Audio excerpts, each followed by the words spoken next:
You're listening to the Business Communicators. I do want to move on to something that Hattie actually shared in our group thread. And Hattie, I'll turn it over to you. But there's been some stories this week that have appeared about companies that were once very vocal on, human rights and societal issues have held statements, kind of close to the vest or stayed completely silent in recent weeks following, tragedies that have happened within our country. And so if you can kind of just tell us a little bit about what's going on and some of your initial thoughts at this time.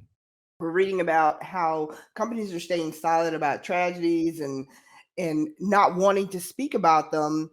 And in some cases, there's fatigue. Um, Folks are feeling like they're overwhelmed. They're hearing something every day, and it's just getting to the point where people are overwhelmed and they're wanting to hear something more hopeful. And so now CEOs themselves not communicating is because they're focused on business and economics, the bottom line. So their priorities have shifted. So it kind of goes both ways. There's that fine balance of when and where you talk about um, these things that are going on a regular basis, and it gets to the point where it sounds like folks are just kind of tired. I don't know. What are your thoughts? I think it's kind of interesting because we've discussed this on the podcast before that if, data has shown us that people want to hear from their leaders, right? That they want them to engage in topics like this. But we've said that that comes with a qualification that if you are going to talk about tough issues that are happening in society, your company has to be about the action that you're taking, right? That you can't just talk the talk, you've actually got to walk the walk. And I think that's been difficult for a lot of companies. It's easy to put out a statement and say, all right, we've checked the box. Now we're going to go ahead and, stay silent. I mean, I think we brought this up in 2020, at least in some conversations we've all had. But you remember when after George Floyd was killed, a lot of people changed their Instagram profile pictures, or they posted just like a solid black I was image one on their of them. Instagram, and there were so many people doing it because it was quote unquote the trendy thing to do. And they felt like, hey, I can check the box, and I'm making this effort, and um, did those people make changes? No, they didn't. It was just so they could be perceived a certain way. And I think sometimes that's what's happening with these CEOs is they want to be perceived a certain way, but they're not really following through with it. And I'll go to Kim and Thomas here in a minute, but I do want to close with this. So I did see this article in Axios.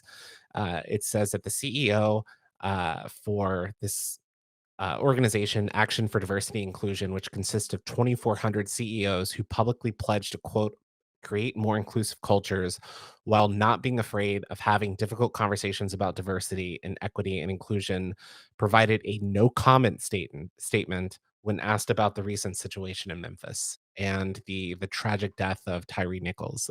It's alarming to me that 2 years ago that was all the rage for CEOs to speak up, and now they're staying quiet. Whether or not that's the right decision, that's beyond my pay grade. But I do think it's good at least that some of these CEOs are saying, hey, we don't have all the information right now. We're not sure how this impacts us. It doesn't necessarily impact our business, so maybe we should not inject ourselves into a conversation in which we're not the subject matter experts in. So I don't know where the right angle is, but Kim, Thomas, will turn it over to you. You guys are smarter than me. Again, I think you hit the nail on the head, the trendy thing. I think somebody does the right thing. Somebody launches a great marketing campaign.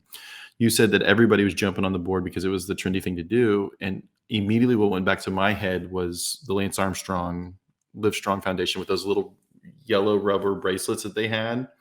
And within like 18 months, every nonprofit organization had a rubber bracelet. And I think some of it also comes into play that by putting yourself out there, you're also getting the impressions back that people are starting to look at them under a microscope, because you see like the person who said everybody at the company gets paid $75,000, and then all of a sudden it comes out that he's a total weirdo. Yeah, I remember that. Yeah. We've talked about the media influencer David Dobrik, and I think it's really interesting what's happening right now with Mr. Beast, who went out and paid for everybody to get the cataract surgery for people who are blind who couldn't afford it. And now you're having all the naysayers coming out, like, you're only doing it for publicity, you're only doing it for this. And I'm gonna say that I don't know if there's a right answer. I Yeah. will say that if people are looking to you for an information, if people are looking to you for an opinion, you really should give it, but you should make sure you caveat it that this is my personal opinion. This is not my company's opinion. Because the people with the microphone, that's how change does happen. And a lot of the change that's taking place needs to happen. I don't know. I don't think we can force it down the people's throats, but at the same token, if you have the microphone, you have people who listen to you, just make, at least say, this is my opinion and this is why I believe it. Don't just say this is my opinion. And Yeah. definitely don't say this is my company's opinion, because then that's where you wind up not having a job. I remember when everybody was making these statements after George Floyd was murdered in 20, and I remember saying to people, and even saying on some of my social media platforms, if this isn't a space, that you've worked in and you've talked about in the past, don't feel compelled to make a statement. But Yep. if you make a statement, it's got to be something that's authentic. I sat on a board for an organization who released a statement that I thought was very sanitized, and it didn't make sense. I'm on the executive committee. They never ran it by me. So you had a group of, quite frankly, white men making this statement about something that they were really ill qualified and prepared to do because they thought they should say something. And what I said to the chair of our board back then was, if you're going to now talk about how committed you are to this work of diversity, equity, and inclusion, you've been talking about it for 40 years and nothing's happened. So Mhm. you've got to tell people what's going to be different. I said, because at this point, we're in COVID. In 2 weeks, when the world shut down, you changed your business model on a dime. So it can be done, but it's not a priority.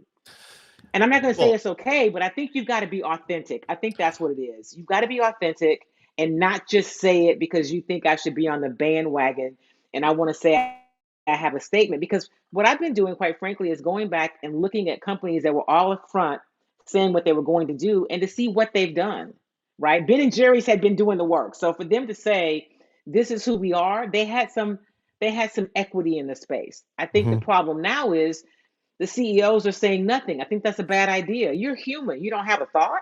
How is that Yeah. possible? It's a Yeah. problem.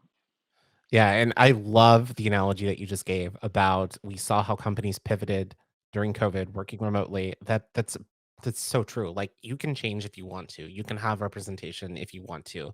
But when, people are at the top, they're like, yeah, I'm not losing my job to someone else.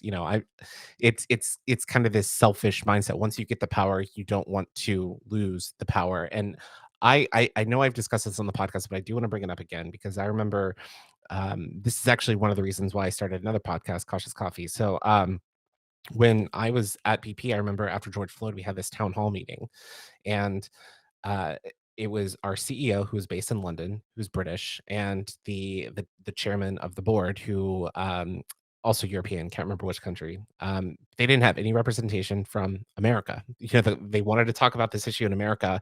Had two Europeans on a town hall company meeting talking about it, and the chairman, toward the end of it, he said, it's really important to remember that all lives matter. And I was like, how tone deaf can you be to the situation that's going on in the country and use that term? So I think you have to have the right people having these discussions, and you need to not only have them, but you need to show people what you are doing, have targets, have goals, and meet those, be publicly held accountable for those targets. But I do think it's interesting to see how some of these companies have stepped back this year. I want to say, I think, and we've talked about this, I think we talk about it almost every other episode about authentic. While we all have different disciplines in our marketing communications efforts, we say, let's be authentic, whether it's a paid medium, whether it's a media relations. Let's not necessarily show exactly what we can't show, behind the SEC curtains or whatever. But when we can communicate, let's communicate openly, engaging, telling the full truth and not purposely holding cards back. I think authentic is the key word here. And hearing you say that, Kim, just made me smile, because I'm like, I think I want to start a ticker, like every time we say authentic over this next year, this is what we have, because authentic is the case. It doesn't matter anything. Be authentic with your employees, be authentic with your customers. If you're going to say something and you're going to do something, do what you say you're going to do. Yep.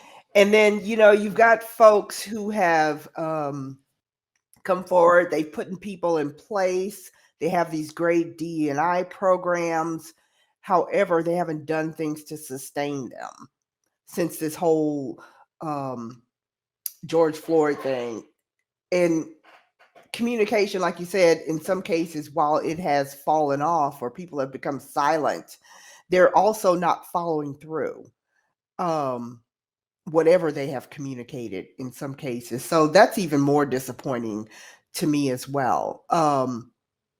So I find all of this with regards to not only what's happening with them being silent, but what they do say, they haven't really followed through on in most cases, from my perspective. So 100%. I mean, look at some of the layoffs that are happening in the tech industry right now. A lot of the people that are being let go are part of those DEI teams.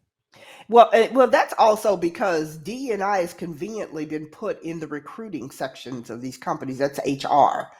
And HR has been a lot of the, when I've looked at LinkedIn and I saw some of the folks communicating that they are, looking and have been laid off. A lot of those are recruiting folks. They're talent acquisition, HR, in addition to that D&I, but they're all in that particular same space.